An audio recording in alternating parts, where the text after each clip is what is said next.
Some 10,000 Palestinians took part in Friday's Great March of Return rallies against the Israeli regime in the east of the besieged Gaza Strip.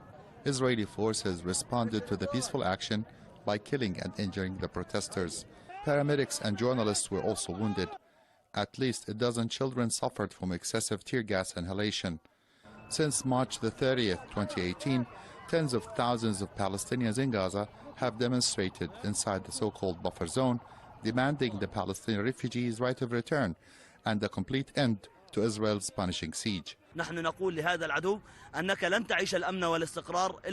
Our enemy will never enjoy peace or tranquility as long as the children, the women and the elderly people of Palestine are suffering. We will press on with our rallies as long as it takes. The largest and deadliest rallies took place on May the 14th, 2018, the day of the U.S. Embassy's inauguration in occupied Jerusalem al-Quds.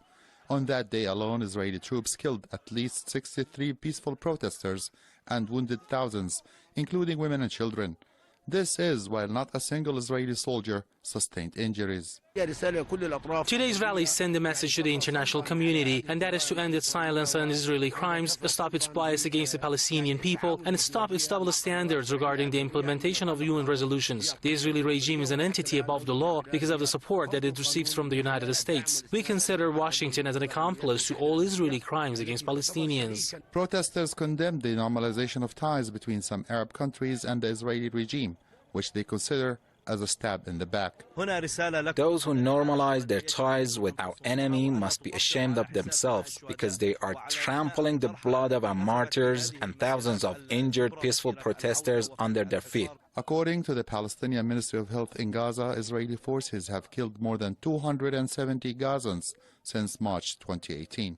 Palestinians in Gaza say Israel's deadly crackdown makes them more determined to continue all forms of resistance against the occupation until they achieve their goals. Ashraf Shannon.